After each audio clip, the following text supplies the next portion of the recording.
Welcome to the wide world of esports, a show devoted to all things esports. I'm your host, Katharine Nohr. Today, my guest is Matthew Hixon, the CEO of Gamers Glorified. Our topic is From Professional Gamer to Esports Coach, the Challenges and Victories.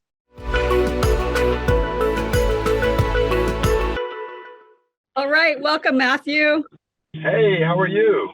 Thanks for having me. Great to have you here. So can you tell us a bit about your journey from being a professional gamer to becoming an esports coach? For those who don't know, my name is Matthew Hixon. I go by the name of 99 Cent McFury in the competitive scene. I started my professional career in competing in video gaming from 1999 all the way up until 2009 would be my peak years of competing. I've earned over $20,000 in competing within that time span. For those who don't know, competitive gaming wasn't like it used to be, like it is now. So the only thing that was actually competition-wise was fighting games. So that is my grassroots of my competition and my professional side of things, was competing in fighting games between the years of 1999 to 2009 was my peak years. Doing that, I've competed in anywhere between Street Fighter, Mortal Kombat, Marvel vs. Capcom, King of Fighters. Those are the typical type of games that were going on during my professional time. Now, the prize pools wasn't as what they used to be nowadays. Back then, it was just a few $100. You would get a gift card from whatever gaming lounge that would host it. At that time would be Electronic Boutique, Guerrilla Games, depending on the area that you were competing in. Mine was in Jacksonville, Florida. So I was competing in Florida area, Orlando, Jacksonville, Tampa, Daytona, those type of regions. And over time, looking back at it, that was the amount that I earned. And I still compete today, more for branding purposes and more recruiting, just to find more talent. That way I can sponsor players as well. But that was pretty much my peak years in competing. So I still compete now, mostly in fighting games, mobile games as well, and in esports competition. You actually did really well when you think about how difficult it was back then to make any money in competing. You did it. You were fantastic. So, kudos for that. So how did you end up coaching? Yeah, great story. So I moved to Illinois in 2010.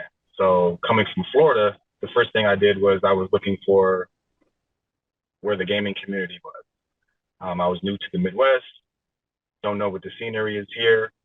I couldn't find anything local. That were mostly all in the Chicago area. Where I was at, I was living in Waukegan, Illinois. So I'm like, okay, well, where do all the gamers in the surrounding cities that aren't in Chicago, where do they go to game? I couldn't find a place. So I ended up creating Gamers Glorified to try to find that community and bring us all together. In the midst of all that, I started hosting events. And as technology grew and as time went by, gaming started to expand more and more and more.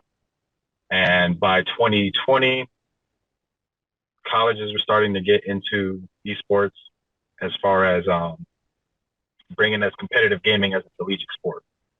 So I pretty much just went on Indeed just to see what was out there as far as esports, because I was trying to get involved in that outside of me competing. And lo and behold, Kishwaukee University, a junior college of NIU in Illinois, had an opportunity for an esports coach.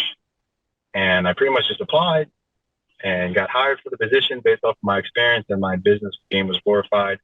And now I am currently still the head coach from the beginning up until now, which is their third season, 3 years of doing sports. When you came on as coach, had there been other coaches and other teams before you, or were you starting a new program? No, I was starting the new program. So I am the head coach of all the esports titles, which kind of blows people's mind a little bit, because normally all the major college universities, they usually have coaches for a specific title. So there's like a coach for Rocket League, there's a coach for Fortnite, there's a coach for League of Legends, and so forth. With Kishwaukee being a junior college, you know, they only really had the ability to do, it's a new program, so they only have the ability to do one coach. So I coach everything, from 3 or 4 titles a year, depending on how many athletes I get. This season, we competed in 3 different titles: Smash Brothers, Mario Kart, Call of Duty. We made nationals in every single one in playoffs, and currently we're still going through playoffs right now. I think this is the last week. So fingers crossed, I hope we do the best that we can, but that's pretty much, I'm their first coach for the new program. Okay, so you have some skills then. I mean, you are coaching for different titles, and so what are your secrets of how do you coach for multiple titles and actually coach so well that they end up in national championships? Yeah, absolutely. So I get that question asked a lot from other coaches. So prior to my background in gaming, I've always dealt with the youth and coaching. So I've done coach soccer, basketball. My daughters, they're into sports, so I try to get involved with that. So I pretty much use the same coaching techniques across the board. So I know as a coach, I'm a lot older than these athletes that are coming in. So they know more about me. They know more about the game than I do, unless it's a fighting game, because that's my grassroots. But these other games, they play it a lot more. They know the game a lot more than I do. So me as a coach coming like an outsider looking in, I'm able to see the game in different ways because I don't play it as often as they do.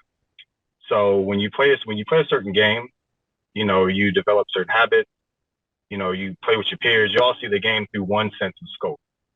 Me coming in, I look at it from a different scope because I don't play the game like they do. So I'll bring in suggestions and say, hey, why don't y'all try X, Y, and Z instead of A, B, and C? And then they're like, oh, I never really thought of it that way. So I take the knowledge that they already have for playing the game. I sit back and watch and I analyze, and then I put myself in their shoes. I'm saying, okay, I don't play the game like this, but I like to win. So I just play to win. So I try to look at it in a way where what's the highest probability for me to win, and I'll give my scenario to them, and they don't really see it that way. But when they try it and it works out, they're like, oh, maybe we can implement that. I said, yeah, not always, but in certain situations. So, and I do that for every single title across the board, outside of fighting games. So that's basically my philosophy. I let them play because I know, even though I'm the coach, I know that depending on the certain type of game, I know they know more about the game than I do. And I just sit back and watch, and then I look at it and say, okay, well, I noticed you do this. Let's try to do it this way. Have you thought about that? They were like, no, I never really thought of it that way. Give it a try. It works out. They get excited about it, and then we're able to implement that as a team, to compete. So it sounds like your superpower is looking at things from the outside rather than being the specialist in the particular game. Would you agree with that? Absolutely. That is it. So I don't come in with the know-it-all attitude, like, hey, we got to do it this way, my way or the highway type of thing. I give my athletes the flexibility to play how they want to play. And then I come in and say, hey, I noticed we're weak in this area. This is where we need to fix it. We're strong in this area. Let's focus on that. And then we can work on other aspects of the actual game. So I know enough. I game so much in my life that I just have that mentality of like how to win, so it might not be what they're used to, because when you play a certain game, you get kind of used to doing certain things, from watching other people play. But when you come out as an outsider and you're looking at it, I see perspective differently than they would normally not be able to see. So I can give a quick example real quick. So yeah, that would be great. There's a game called Valorant, right? It's a very popular game. So Valorant, you get money to buy certain weapons. So the longer you hold on to the money, the more powerful your weapons. You can buy more weapons. So you can start off with a pistol. It can be like $300. but you want a shotgun, but you don't have enough money, so you have to win a certain amount of rounds. You earn money to buy a better weapon. Everybody normally plays it in a way where they help each other out for weapons, right? So I was like, okay, well, how about when I play with them? I said, you know what? Let me be your bank. They'd be like, what do you mean? So I know I'm the weakest link in the game, right? So how about I hoarder all the money for you guys, and you tell me, hey, coach, can you give me X amount of money so I can buy this weapon? Instead of you guys using each other's money per se. So that's a little bit of a secret that I just gave out for my, so I always have I call it the bank. So who on the team is going to be the bank? You guys buy what you want to buy, but one player doesn't buy anything. So he has all the money stored up to get these weapons for each round. So that way, on the first round, by like the third round, the third match, you're able to get these high-powered weapons that you wouldn't normally get until like maybe the fourth or fifth match, because you've earned up enough money as an individual. So I'm like, no, let's just have one person be the bank, let him hoarder all the money up. That way, when we get to a certain match, he can pay you guys so you can buy that weapon. And it actually worked out, so that's just an example of coming from outside. In terms of picking that person on your team to be the bank, how do you select that person? What is the criteria for doing that? Normally, it depends on the actual team that I have. Mm-hmm. So with me being a junior college, I get new athletes every two to 3 years. So it's hard to really establish a real bond, a team camaraderie that way. So what I do is I have them rotate, so everybody gets a turn. Because there might be some athletes that don't want to do it, but some are more willing to do it. So to avoid any type of bickering or arguing, I'm like, look, this is what it is. Everybody's going to get a turn to be the bank, so that way they know it's coming, regardless. So I do that in other aspects of things too, just because I know there's some players that feel like they may be the best person on the team type of thing. So I try to avoid that so that there's no bickering between each other. But that's how I do it. It's a rotation. So no, not one person gets stuck with that. Everybody's getting a turn to do it regardless.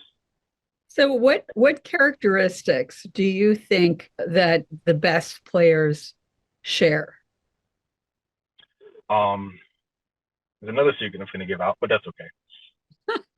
Usually athletes that have a sports background prior to college, to some extent, are usually the best ones that are coachable. So someone who did like Pee Wee football or youth basketball or youth soccer, those athletes tend to be the ones that I find that are best because they've worked under a coach or like an authority figure, so they understand chain of commands and what the coach says goes and that type of thing.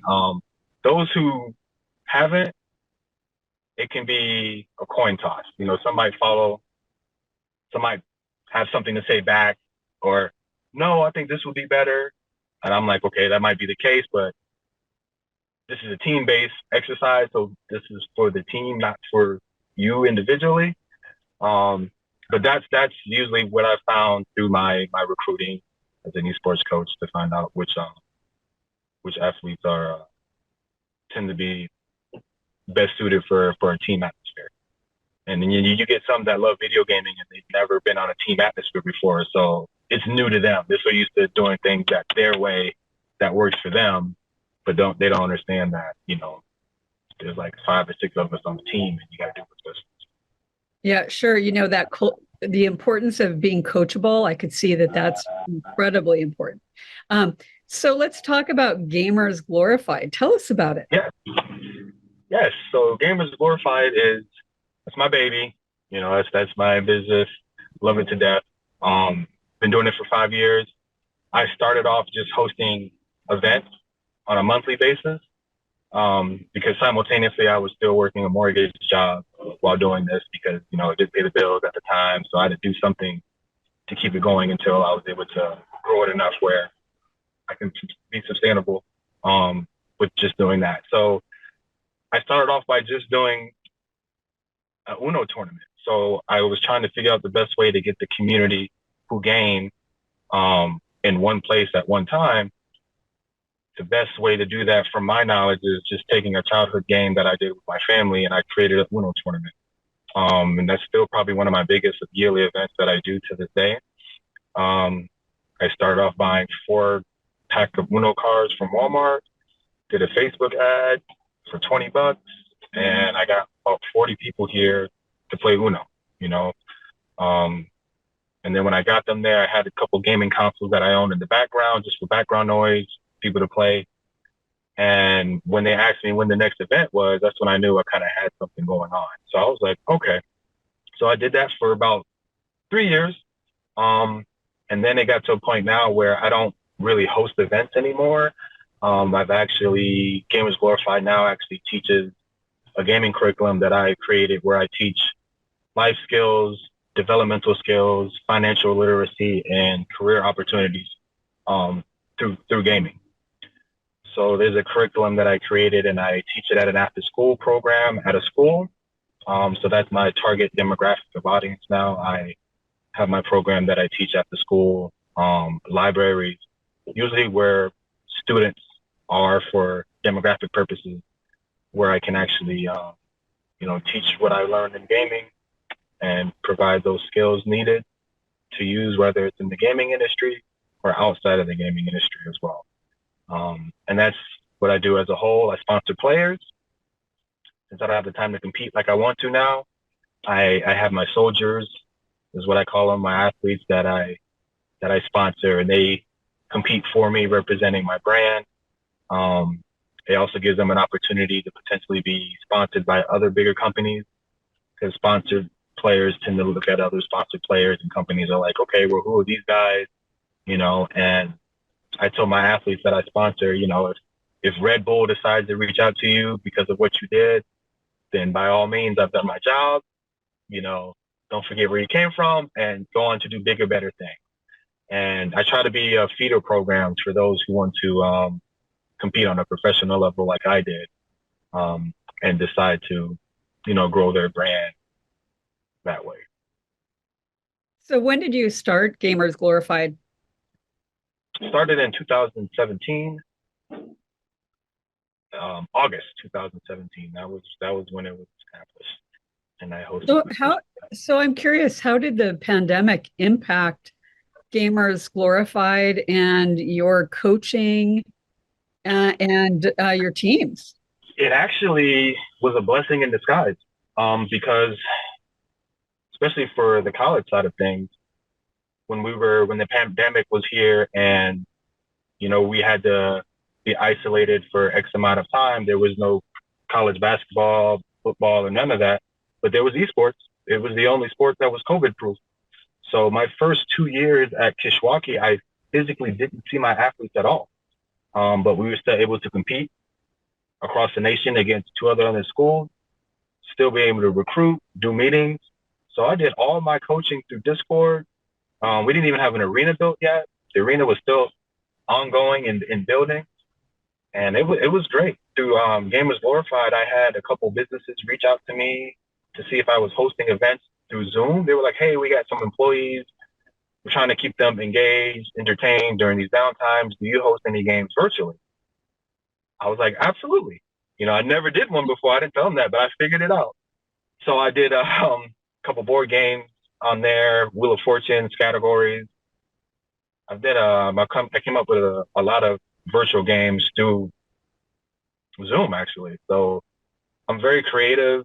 I was able to use that, and businesses were paying me to host that for their employees. So it actually really helped skyrocket the gaming industry and people who were into gaming, while we were all isolated and 6 feet apart from each other during COVID. So it was a blessing in disguise.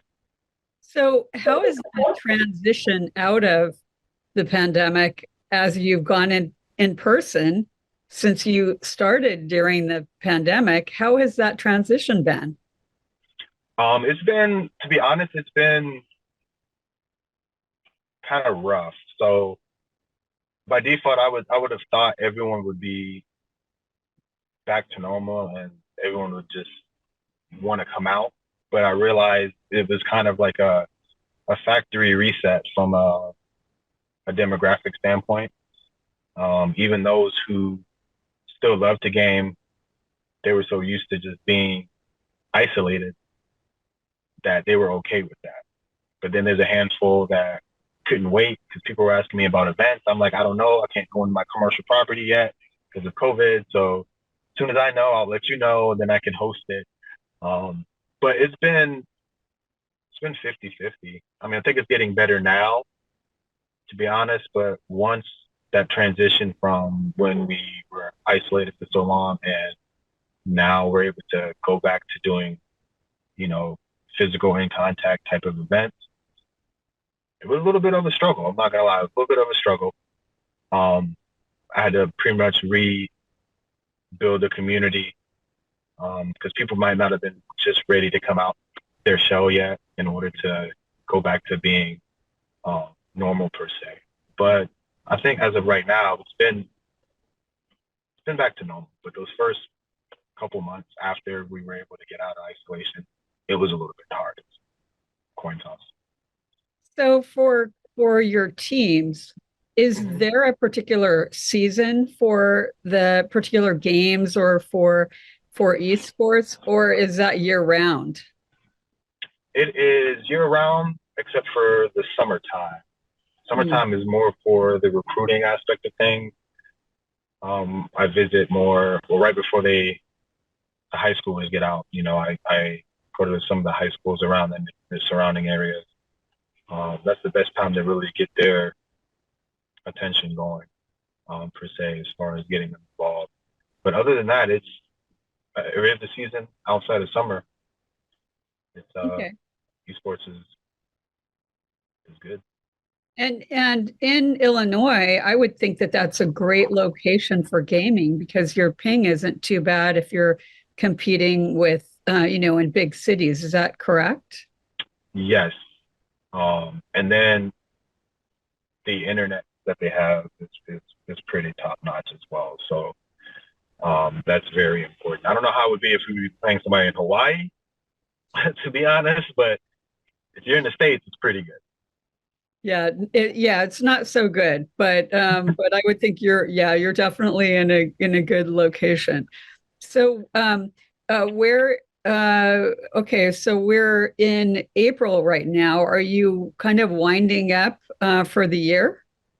I am. So after this week, the season will be over. I'll be in my recruiting side of things right now. In the month of May, I'll be visiting surrounding high schools, doing a little bit of a presentation to try to get some athletes involved. I have a handful already involved as well that are looking to do that. So I'll be sending out letter of intent. I have a signing coming up next week. Actually, I'll be signing an esports player who's going to be on board for the upcoming season. So yeah, that's pretty much it. The season's really over. It's as soon as it starts, it's over. It goes by fast So, when you're recruiting, do you get pushback or questions from parents? all the time. Especially if I'm offering scholarships or tuition assistance. I talk to parents on the regular. So I'll get the athlete who's on board, and then they'll be like, "Hey, can you talk to my mom and explain to her that I'm actually getting like scholarships for gaming, and this is actually a real thing?" I'm like, "Yeah, sure, of course." So all the time, at least two or three of my athletes that I recruit out of like 10 usually, I talk to parents, have an educational conversation on with esports. So, do you in terms of communicating them the value, do you feel that being on an esports team in college has any benefit to them in future efforts in work or getting a job? Yeah, absolutely. So there's a lot of, I explained to them, there's a lot of skill sets that they use while playing a game that they can actually take with them outside of gaming. communication skills, leadership skills, problem solving skills, the ability to work with others, the ability to take direction from, a higher chain of command, whether it be your boss, your VP. There's a lot of tangible benefits outside of the actual playing the video game side of things that they definitely take with them. And then even on the gaming side, depending on what you want to do, a lot of skills in esports from a technological standpoint, you can take with you outside of that. Even from being able to navigate through multiple screens at a time, reaction speed, there's a lot behind it that the average person who doesn't understand may overlook. But once you break it down to them, they sit there and they're like, well, that actually makes sense. So as far as the parents, their ability to just be able to keep an open mind. And, when you break it down to them, they start to respect it a little bit more. And then from that point, they're more supportive.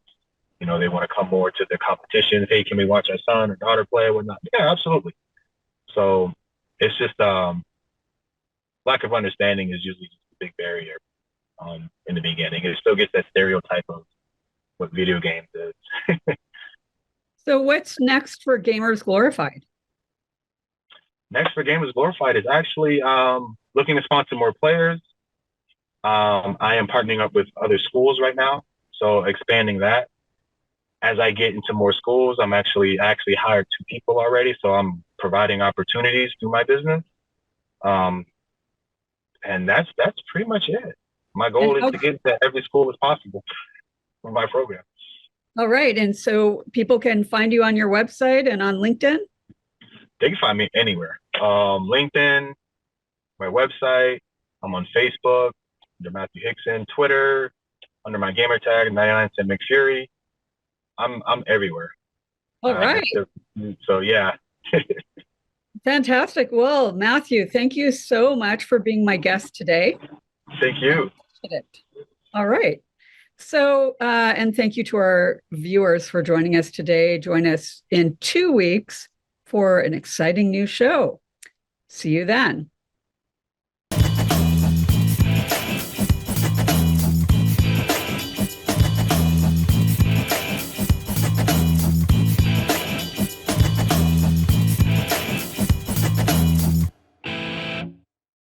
Thank you so much for watching ThinkTech Hawaii. If you like what we do, please like us and click the subscribe button on YouTube and the follow button on Vimeo. You can also follow us on Facebook, Instagram, and LinkedIn, and donate to us at thinktechhawaii.com. Mahalo.